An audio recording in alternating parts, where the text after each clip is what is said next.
A closer look at the top political headlines this week. And joining us, of course, our Deputy Political Director, Averi Harper, and ABC White House correspondent, MaryAlice Parks. Welcome to you both. Good morning. All right, Averi. So let's start with you because we saw these dueling trips there to the border. President Biden and former President Trump were there on the border this week on the same day. But they had two very different messages, didn't they? Right. I think it's apparent from the remarks that both of them made that they want to see changes at the border, but I think that's where those similarities end. I thought it was really interesting to see President Biden call on former President Trump directly, encouraging him to ask these Republicans on the Hill to pass bipartisan border legislation. And literally join him. Right. And what we saw there is the fact that Biden understands that Republicans in Washington are taking cues from former President Trump. I think the likelihood of Trump heeding that call is unlikely. We know that he wants to be able to run on immigration as an issue that is central to his campaign. And that's why in his remarks, we saw him lean into blaming Biden for the situation at the border. And I also think what we need to do is call out what he said when he was talking about immigration there. He did talk about the notion of a wave of so-called migrant crime, the notion of lots of migrants pouring through the border to carry out crimes on this side of the border. It's important to put that in context. Even though we've seen some of these very high-profile cases, what we do know is that U.S. citizens actually commit crimes at rates that are higher than unauthorized immigrants. Still, we're going to see Trump utilize that line of messaging because he knows that immigration is a driving force for Republican voters. Really important distinction there, Averi. And MaryAlice, let's take a look back at the Michigan primary this week because there were some big implications and takeaways for all of them, Biden, Trump, and Nikki Haley.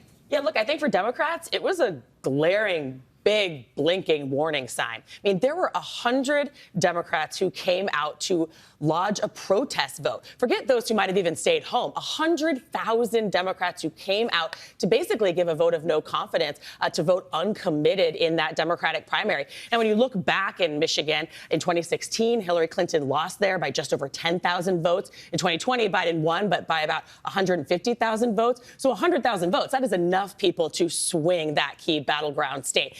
I think that Democrats know this is an issue for them that goes well beyond the Arab American, Muslim American communities. There is a part of their base, young progressives, that are really, frustrated. They're angry about President Biden, the U.S. continued support of Israel and the war in Gaza, and they are trying to make their voices heard.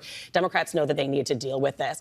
And you're right, on the Republican side, I mean, not a lot changed. The trend stayed the same. Trump really dominated in Michigan. But I was struck by something Nikki Haley said last night. She said, my voters essentially are going to decide this election. If Trump wins them over at all, it will decide this election. And she's not wrong. I think she's exactly right. Where her voters go, that's the ballgame. So let's go from Michigan to Super Tuesday. And Averi, to you on this, obviously the biggest contest in the nominating process, 16 states holding primaries. Mathematically, Nikki Haley doesn't really have a path. So what's the goal here? Right. Nikki Haley said she's staying in this race as long as she's competitive, but she's been sure not to define what competitive means. When you look at this race nationally, what we find is that Nikki Haley is behind Trump by more than 60 points. And so to say it's going to be an uphill battle for her is an understatement at this point. Ultimately, the primaries are a race for delegates. And in the Republican Party, a nominee or a candidate needs 1,215 delegates in order to clinch the nomination. And so if Nikki Haley does not win contest, if she's not collecting a large swath of some of these delegates that are up for the grabs on Super Tuesday, about 3/4 of that 1,215 number are going to be up for grabs. It's hard to see where her campaign goes post Super Tuesday. And MaryAlice, let's turn to the President Biden because State of the Union, it's happening on Thursday. Also next week. Yeah. Get ready. Also, right. So what can we expect there?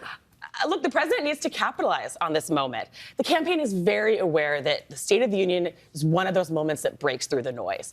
I think he needs to present again his vision for the country. We've heard Democrats focus so much attention on what they call Republican extremism, MAGA extremism, but he needs to go out there and talk about what he wants to do. I think the campaign and the White House really understands that. They've previewed a little bit that he plans to talk a lot about health care, his plans to try to bring down prescription drug costs, to take on what he says are the wealthiest Americans. But look, that's a big part of what he has to do is deliver his own vision. Another jam-packed week ahead. MaryAlice, thank you so much. Averi Harper, as always, we appreciate it. Well, hey there, GMA fans. Robin Roberts here. Thanks for checking out our YouTube channel. Lots of great stuff here. So go on, click the subscribe button right over here to get more of awesome videos and content from GMA every day, anytime.